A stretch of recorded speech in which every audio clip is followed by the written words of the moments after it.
Chapitre 391 Guérison du lépreux Élisée d'Engadi. Le 22 février 1946. Ils doivent avoir anticipé leur départ, peut-être sur le conseil des habitants d'Engadi, car il fait encore bien nuit, et une lune presque pleine éclaire la ville d'une lumière très vive. Les ruelles sont des rubans d'argent au milieu des cubes des maisons et des murailles des jardins, dont la chaux semble s'être changée en marbre de sculpteur par l'effet magique des rayons lunaires. Enveloppés dans cette luminescence, les palmiers et les autres arbres prennent un aspect fantastique. Les sources et les ruisseaux forment de petites cascades parées de diamants.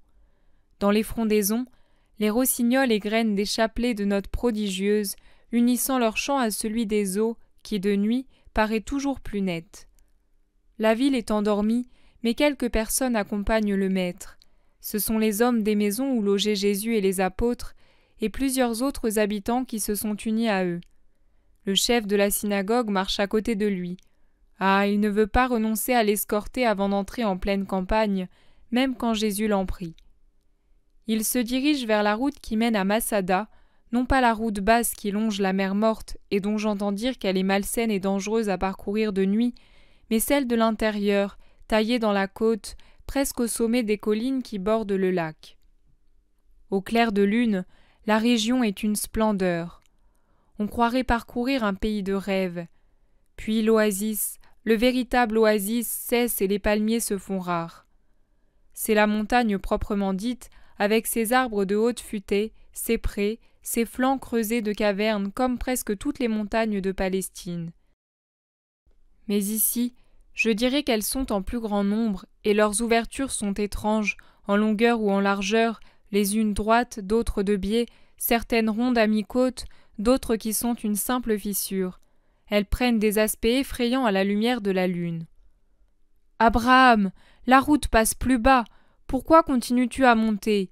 Tu allonges la route en prenant ce sentier impraticable. » lui reproche un habitant d'Engadi. « Parce que je dois montrer quelque chose au Messie et lui demander une autre faveur, en plus des grands bienfaits qu'il a accomplis pour nous. Mais si vous êtes fatigué, rentrez chez vous ou attendez-moi ici. J'irai tout seul, » dit le vieillard qui marche péniblement, en haletant sur ce sentier difficile et abrupt. « Oh non, nous venons avec toi, mais ta fatigue nous fait de la peine, tu es tout essoufflé. »« Ce n'est pas le sentier, non, c'est autre chose, une épée qui se retourne dans mon cœur, une espérance qui le gonfle. Venez, mes enfants, et vous saurez quelle immense souffrance il y avait dans le cœur de celui qui vous consolait de toutes vos douleurs. Quel, pas désespoir, cela non, mais renoncement à espérer aucune joie à tout jamais, il y avait dans le cœur de celui qui vous disait toujours d'espérer en Dieu qui peut tout. Je vous ai appris à croire au Messie. Vous souvenez-vous comme je parlais de lui avec assurance, quand je pouvais le faire désormais sans lui causer de tort? Vous objectiez, mais le massacre d'Hérode. Eh oui, c'était une grande épine dans mon cœur, mais je m'attachais de tout mon cœur à l'espérance. Je disais, si Dieu a envoyé l'étoile à ces 3 hommes qui n'étaient même pas du peuple d'Israël pour les inviter à adorer le Messie enfant, s'il les a guidés par elle vers la pauvre maison qu'ignoraient les rabbins d'Israël, les princes des prêtres et les scribes, s'il les a avertis par un songe de ne pas repasser chez Hérode, n'aura-t-il pas, pour sauver l'enfant, déployé une puissance encore plus grande et averti son père et sa mère de s'enfuir pour mettre en lieu sûr l'espérance de Dieu et de l'homme? Et la foi dans son salut grandissait, vainement attaquée par le doute humain et les paroles des autres. Et quand la plus grande douleur que puisse connaître un père s'est emparée de moi, quand j'ai dû conduire à son tombeau un être vivant et lui dire « Reste ici tant que durera ta vie, et pense que si le désir des caresses de ta mère ou un autre motif te poussait vers les maisons, je devrais te maudire, te frapper le premier, puis te reléguer en un lieu où mon amour désolé ne pourrait même plus te secourir. Quand j'ai dû faire cela, je me suis accroché encore davantage à la foi en Dieu, sauveur de son sauveur, et me dire à moi et à mon fils lépreux, vous entendez? Lépreux! Dire inclinons la tête sous la volonté du Seigneur et croyons en son Messie. Moi, Abraham, toi, Isaac, immolés non par le feu mais par le mal, offrons notre douleur pour obtenir le miracle. Et chaque mois, à chaque nouvelle lune, je venais ici en cachette, chargé de nourriture, de vêtements, d'amour, que je devais déposer loin de mon enfant, parce que je devais retourner auprès de vous, mes fils, et auprès de mon épouse aveugle et qui a perdu la tête à cause de cette terrible souffrance, rentrer à la maison où il n'y avait plus d'enfants, sans plus connaître la paix d'un amour réciproque conscient, revenir à ma synagogue et y parler de Dieu, de ses grandeurs, de ses beautés répandues dans la création. Et moi, j'avais dans les yeux la vue de mon garçon rongé par le mal.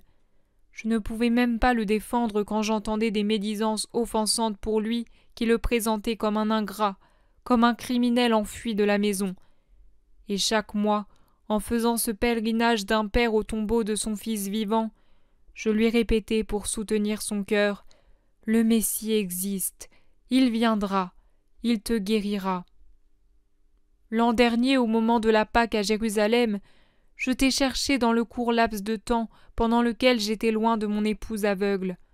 Alors on m'a dit « Il existe vraiment, il était là hier, il a même guéri des lépreux, il fait le tour de la Palestine en guérissant, en consolant, en instruisant. » Ah, je suis revenu si vite que je ressemblais à un jeune homme en route pour ses noces.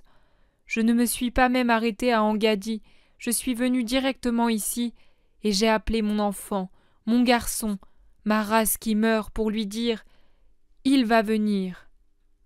Seigneur, tu as fait toutes sortes de biens dans notre ville, tu pars sans y laisser aucun malade. Tu as béni jusqu'aux arbres et aux animaux, et tu ne voudrais pas... Tu as déjà guéri mon épouse. N'aurais-tu pas pitié du fruit de ses entrailles? Un fils pour sa mère.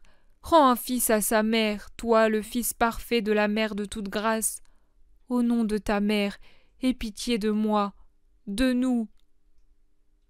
Tout le monde pleure avec le vieillard, dont les paroles étaient émouvantes et déchirantes.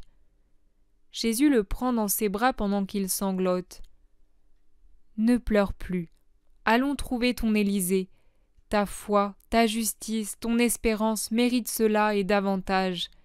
Ne pleure pas, Père, et ne nous attardons pas plus longtemps avant de délivrer de l'horreur une créature de Dieu. La lune descend, le chemin est difficile. Ne pourrions-nous pas attendre l'aurore? Disent certains. Non, les plantes résineuses sont nombreuses autour de nous. Cueillez-en des branches, allumez-les et avançons, ordonne Jésus. Il monte encore par un sentier étroit et difficile. On dirait le lit desséché de quelques cours d'eau irréguliers. Les torches, fumeuses et rougeâtres, crépitent en répandant dans l'air une forte odeur de résine. Une caverne à l'ouverture étroite, presque cachée par des pousses plantureuses nées aux abords d'une source, apparaît au-delà d'un étroit plateau coupé en son milieu par une crevasse où l'eau se déverse. C'est là que se trouve Élysée depuis des années, dans l'attente de la mort ou de la grâce de Dieu, dit le vieil homme à mi-voix en montrant la caverne. Hèle ton enfant, encourage-le, qu'il n'ait pas peur, mais qu'il ait foi. Abraham appelle d'une voix forte. Élysée! Élysée! Mon fils! Il crie de nouveau, tremblant de peur à cause du silence qui seul lui répond. Il est peut-être mort, disent certains. Non, mort, maintenant, non. Au terme de sa torture, sans une joie, non. Oh, mon garçon, gémit le père. Ne pleure pas, appelle encore. Élysée, Élysée, pourquoi ne réponds-tu pas au père? Mon père, pourquoi viens-tu en dehors du temps habituel? Peut-être que ma mère est morte et que tu viens pour... La voix d'abord lointaine s'est rapprochée, et un spectre écarte les branches qui ferment l'entrée. Un spectre horrible, un squelette à moitié nu, rongé par la lèpre. Voyant tant de gens avec des flambeaux et des bâtons, il s'imagine je ne sais quoi et recule en criant. « Père, pourquoi m'as-tu trahi? Je ne suis jamais sorti d'ici. Pourquoi amènes-tu des gens pour me lapider? » La voix s'est éloignée, et de l'apparition il ne reste comme souvenir que des branches qui remuent. Encourage-le, dis-lui que le Sauveur est ici, demande Jésus. Mais l'homme n'a plus de force, il pleure désolé. C'est alors Jésus qui parle. Fils d'Abraham et du Père des cieux, écoute. Il s'accomplit ce que ton juste Père te prophétisait. Le Sauveur est ici. Il est accompagné de tes amis d'Engadi et des apôtres du Messie, venus se réjouir de ta résurrection. Viens sans peur, avance jusqu'à la crevasse, je m'approcherai moi aussi, je te toucherai et tu seras purifié. Viens sans peur vers le Seigneur qui t'aime. Les branches s'écartent de nouveau, et le lépreux apeuré regarde au dehors. Il observe Jésus, forme blanche qui marche dans l'herbe du plateau, et qui s'arrête devant la crevasse. Il examine les autres, et en particulier son vieux père, qui, comme fasciné, suit Jésus, les bras tendus, le regard fixé sur le visage de son fils lépreux. Rassuré, il avance. Il boite fortement à cause des plaies de ses pieds. Il tend des bras aux mains rongées. Il se met en face de Jésus. Il le regarde. Jésus étend ses mains très belles, lève les yeux au ciel, paraît rassembler en lui tout l'éclat des étoiles innombrables et en rayonner la splendeur très pure sur les chairs impures, pourries, tombant en lambeaux, que les flambeaux, agités pour mieux éclairer, font paraître encore plus horribles à la lumière rouge des branches allumées. Jésus se penche sur la crevasse, touche de l'extrémité des doigts lépreux, et dit « Je veux ». Il l'accompagne d'un sourire d'une beauté qu'on ne peut décrire. Il répète « Je veux » 2 autres fois. Il prie. Sa parole est un ordre. Puis, il se détache, recule d'un pas, en ouvrant les bras en croix et dit « Quand tu seras purifié, prêche le Seigneur, car c'est à lui que tu appartiens. Rappelle-toi que Dieu t'a aimé parce que tu as été un bon Israélite et un bon fils. Prends une épouse et des enfants, et fais-les grandir pour le Seigneur. Voici qu'est anéantie ta terrible amertume. Bénis en Dieu et sois bien heureux. » Puis il se retourne et dit « Quant à vous, avec vos torches, avancez, et voyez ce que peut le Seigneur pour ceux qui le méritent. » Il baisse les bras, qui ainsi ouverts et enveloppés par son manteau, empêchaient de voir le lépreux, et s'écarte. Le premier cri est celui du vieillard agenouillé derrière Jésus. « Mon fils, mon enfant, te voilà tel que tu étais à 20 ans, beau comme à cette époque, en bonne santé comme alors, beau, oh, plus beau qu'alors. Ah, une table, une branche, quelque chose pour arriver jusqu'à toi. » Il est sur le point de s'élancer, mais Jésus le retient. « Non, que la joie ne te fasse pas violer la loi. Il faut d'abord qu'il se purifie. Regarde-le, embrasse-le avec les yeux et le cœur, sois fort maintenant, comme tu l'as été pendant tant d'années, et sois heureux. » En fait, c'est un miracle complet. Ce n'est pas seulement une guérison, mais la reconstitution de ce que le mal avait détruit, et l'homme d'environ 40 ans est intact comme s'il n'avait jamais rien eu. Il reste seulement d'une grande maigreur qui lui donne un aspect ascétique, d'une beauté peu commune et surnaturelle. Et il agite les bras, s'agenouille, bénit, ne sait que faire pour dire à Jésus qu'il le remercie. Finalement, il voit des fleurs dans l'herbe, les cueille, leur donne un baiser et les jette par-delà la crevasse aux pieds du Sauveur. « Allons, vous les habitants d'Engadi, restez avec votre chef de synagogue. Nous continuons vers Masada. »« Mais vous ne savez pas, vous n'y voyez goutte. »« Je connais bien le chemin, je connais tout, les routes de la terre, comme la voie des cœurs par lesquels passe Dieu et l'ennemi de Dieu, et je vois qui accueille l'un ou l'autre. Restez là, restez avec ma paix. D'ailleurs, le jour va vite arriver, et avec des branches allumées, nous nous éclairerons jusqu'à l'aube. Abraham, viens que je te donne le baiser d'adieu.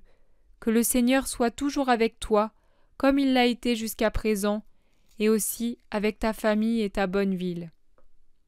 Tu n'y reviendras plus, Seigneur, pour voir ma maison heureuse? Non, mon chemin va arriver à sa destination, mais au ciel, toi et les tiens serez avec moi. Aimez-vous et faites grandir les enfants dans la foi au Christ. Adieu à tous. Paix et bénédiction à tous ceux qui sont présents et à leurs familles. Paix à toi, Élisée. Sois parfait par reconnaissance pour le Seigneur. Venez, vous, mes apôtres. Et il se met en tête de la petite troupe qui lève des branches allumées. Il avance, contourne un rocher qui fait saillie, puis disparaît dans son vêtement blanc. À leur tour, les apôtres disparaissent l'un après l'autre, le bruit de leurs pas s'éloigne, la lueur rougeâtre des branches enflammées s'efface. Il ne reste sur le plateau que le Père et le Fils, assis au bord de la crevasse, se contemplant l'un l'autre, et par derrière, en groupe, avec des murmures admiratifs, les habitants d'Engaddi. Ils attendent l'aube pour retourner en ville avec la nouvelle de cette prodigieuse guérison.